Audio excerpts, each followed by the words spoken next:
si on se réfère dans un premier temps au droit français, il est expressément disposé que le rabat d'arrêt n'est pas suspensif.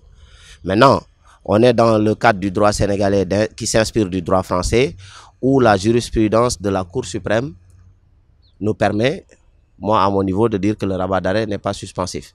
Mais dans la mesure où nous anticipons des requêtes et des prises de position, ce qui va se passer, c'est que vous aurez un camp qui va construire une réflexion autour du caractère suspensif du rabat d'arrêt, et un autre camp, le nôtre, qui va construire une réflexion autour du caractère non suspensif du rabat d'arrêt. Et donc si ce rabat d'arrêt existe, ce qui va se passer, c'est qu'on va encore se retrouver devant un juge pour notamment, non pas se prononcer sur la valeur ou les mérites d'un rabat d'arrêt, mais simplement se prononcer sur le caractère suspensif ou non du rabat d'arrêt. Parce que aujourd'hui, au moins, on est d'accord sur une chose, ceux qui agitent le rabat d'arrêt n'ont qu'une seule intention.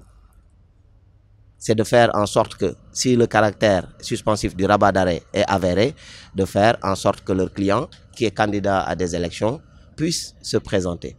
Donc voilà une procédure qui n'aura pas pour objectif de permettre à un justiciable de gagner ou de rectifier des torts, mais simplement de permettre à un justiciable de gagner du temps. C'est ce qu'on appelle en droit une procédure dilatoire. Dans tous les pays du monde, les juges sont organisés pour faire en sorte que les procédures dilatoires ne prospèrent pas, que ce soit par un rabat d'arrêt, un pourvoi ou quoi que ce soit. En l'espèce, il est clair que cette procédure, telle qu'elle est agitée, les gens ne s'en cachent pas, elle est dilatoire. Elle cherche à dilater le temps pour permettre à un justiciable de bénéficier, si le rabat est suspensif, du temps nécessaire pour faire valoir ses intentions politiques, qui sont légitimes. Hein. Il n'y a pas en droit de deuxième pourvoi. Le pourvoi est une voie de recours extraordinaire et en général, c'est la gare finale où aboutissent toutes les procédures. Le rabat d'arrêt n'est donc pas, comme je l'ai dit tantôt, un pourvoi en cassation. Il est loin d'être un pourvoi, ce n'est pas une voie de recours extraordinaire.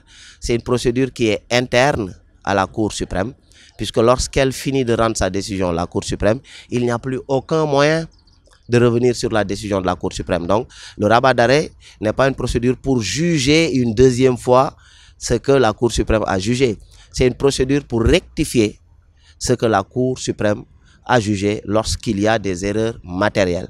Mettons qu'on juge quelqu'un et qu'on confirme une condamnation et qu'on se rende compte qu'avant le pourvoi, cette personne était décédée et que la décision n'était pas tombée.